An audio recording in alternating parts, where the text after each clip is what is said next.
ये है talks news network और आप देख रहे हैं पॉलिटॉक्स, राजनीति का कच्चा चिट्ठा। योग गुरु बाबा रामदेव यानी आयुर्वेद और इंडियन मेडिकल एसोसिएशन एलोपैथी के बीच उपजा विवाद खत्म होने का नाम नहीं ले रहा है। बाबा रामदेव द्वारा रोजाना किए जा रहे नए दावों ने पूरी दुनिया का ध्यान भारत की आयुर्वेद पद्धति पर टिका दिया है। बाबा रामदेव ने एक बड़ा बयान देते हुए कहा कि मैं वो काम करूंगा कि पूरी दुनिया भारत को फॉलो करेगी। रामदेव ने अमेरिका और यूरोप से भारत की बौद्धिक संपदा को वापस लाने का दावा किया। बाबा ने कहा कि दुनिया में जितने अच्छे साइंटिस्ट हैं उन्हें लेकर आऊंगा और 5 करोड़ तनख्वाह भी मांगेंगे तो रामदेव उन्हें देगा। भारत की शिक्षा, चिकित्सा, खेती व्यवस्था को बदलना है, साथ ही बाजार के भी नए आधार खड़े करने हैं। रामदेव ने कहा कि पुरुषार्थ से पतंजलि योग पीठ बना है। गुरुग्राम में योग शिविर में बाबा रामदेव ने कहा कि अगले 5 सालों में 5 से 10 हजार करोड़ रुपए रिसर्च पर खर्च करने हैं। बाबा रामदेव ने कहा कि करोड़ों लोगों के उनके साथ जुड़ने से उनके सपने भी बड़े हैं। देश की शिक्षा भी बदलनी है, आंखों के सामने अपने हाथ से बदलनी है। बाबा रामदेव ने कहा कि हमें वैदिक ज्ञान और आधुनिक विज्ञान के समन्वय से अपनी ऊर्जा को सही दिशा में ले जाना है। देश के 100 करोड़ और दुनिया भर में 200 करोड़ से अधिक लोगों तक योग पहुंचा है। एक बड़ी श्रृंखला खड़ी हो गई है। एक सकारात्मक ऊर्जा से 7 करोड़ लोगों की नेगेटिव ऊर्जा को पॉजिटिव में बदल सकता है। कहाँ कुछ लोग स्वार्थ में लगे हैं, वे परामर्श में लगे हैं। इसके साथ ही रविवार को बाबा रामदेव ने अभिनेता आमिर खान का एक वीडियो शेयर करते हुए कहा कि मेडिकल माफिया की हिम्मत है तो वह आमिर खान के खिलाफ मोर्चा खोलकर दिखाए। बाबा रामदेव ने स्टार प्लस के आमिर खान के उस कार्यक्रम का वीडियो अपने फेसबुक पर साझा किया है, जिसमें राजस्थान में एक व्यक्ति ने मेडिकल स्टोर से 2151 रुपए की दवा ली थी। जेनरिक मेडिकल स्टोर से वही दवा 354 रुपए में मिलती थी। कीमत के इस अंतर को लेकर बाबा ने सवाल उठाया है। वहीं योग गुरु बाबा रामदेव ने दावा किया है कि हिंदुस्तान का हर दूसरा व्यक्ति कोरोना की चपेट में आकर निकल गया। अधिकतर लोगों को इसका पता भी नहीं चला। आधी आबादी की जान उनके योग और कोरोनिल ने बचाई है।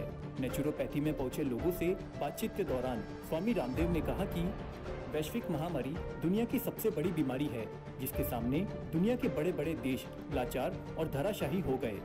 इलाज में एंटीबायोटिक और स्टेरॉइड्स दे रहे हैं। कुछ लोग सियाना बनकर अस्पताल पहुंचे और मर गए।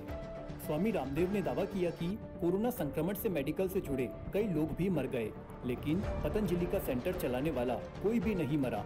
बाबा रामदेव ने कहा कि आने वाले 5 सालों में शोक होगा, आखिर अस्पताल जाने वाले कोरोना से क्यों मरे। जिन लोगों ने घरों में योग किया और कोरोनिल ली, वो कैसे बच गए। उन्होंने कहा कि हर बीमारी का योग और नेचुरोपैथी में इलाज है, इसका वह प्रमाण देने को भी तैयार है। लेकिन फिर भी चारों तरफ षड्यंत्र है, चारों तरफ अंधविश्वास है। उधर इंडियन मेडिकल एसोसिएशन के बाद federation of all India medical association ने बाबा रामदेव को पहले ही कानूनी नोटिस थमा दिया है। अब federation of residence doctor association India ने 1 जून को देश भर में काला दिवस मनाने का ऐलान किया है। कोरोना के वैक्सीनेशन और एलोपैथी को लेकर दिए गए बाबा रामदेव के बयान से नाराज संगठन ने उनके खिलाफ कार्रवाई न होने की दिशा में विरोध तेज करने का ऐलान किया है। Federation of residence doctor association India के अध्यक्ष डॉक्टर मनीष ने कहा कि संस्था से जुड़े देश के सभी रेजिडेंस डॉक्टर एसोसिएशन ने 1 जून को काला दिवस मनाएंगे। गौरतलब है कि हाल में बाबा रामदेव ने अपने एक बयान में एलोपैथी डॉक्टर्स को यह भी कहा था कि इमरजेंसी चिकित्सा व ऑपरेशन तुम कर लो।